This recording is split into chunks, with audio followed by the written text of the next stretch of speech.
France, un incendie se déclare toutes les 2 minutes, faisant plusieurs milliers de personnes hospitalisées et plus de 400 morts par an.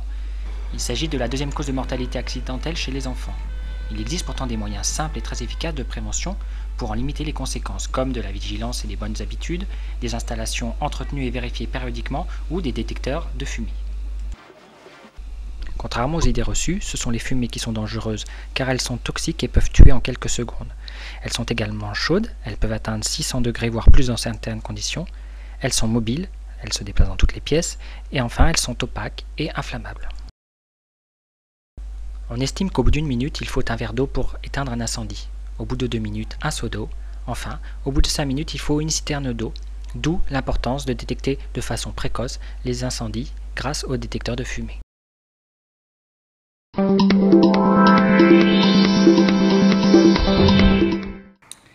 Un détecteur, c'est très simple.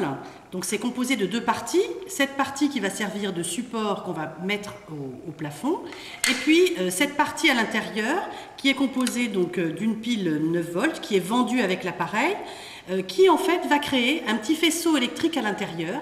Lorsque la fumée va rentrer dans le détecteur, elle va couper le faisceau et donc déclencher l'alarme.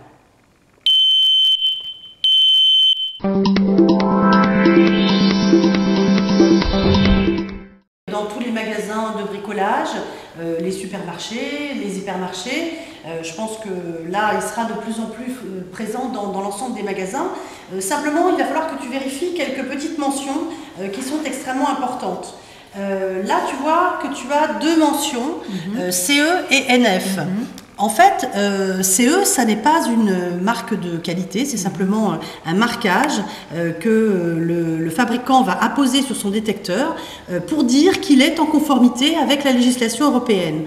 Ensuite, on voit que ce détecteur est certifié NF-EN 14604. Alors ça paraît un petit peu barbare comme ça.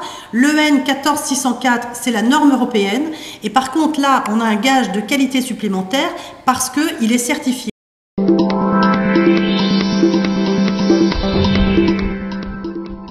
Donc nous revoilà dans la pièce principale et donc là j'aurais besoin de toi pour savoir où il faut éventuellement que j'en mette un ou éventuellement dans le couloir au niveau de la dessert des chambres à voir. D'accord, donc là la cuisine est un îlot central.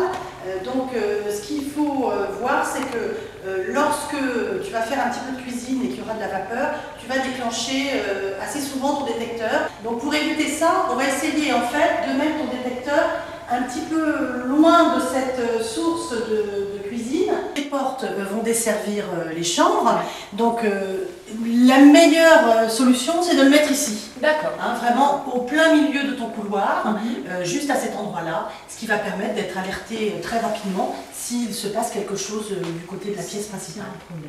Alors en plus, ce qui est extrêmement bien prévu dans cette maison, c'est que tu as une évacuation qui va directement sur le jardin au bout de ce couloir, ce qui est quand même très très sécurisant lorsque effectivement le détecteur sonne. On n'a pas à se poser de questions et la sortie la plus proche, c'est effectivement par cette porte. D'accord.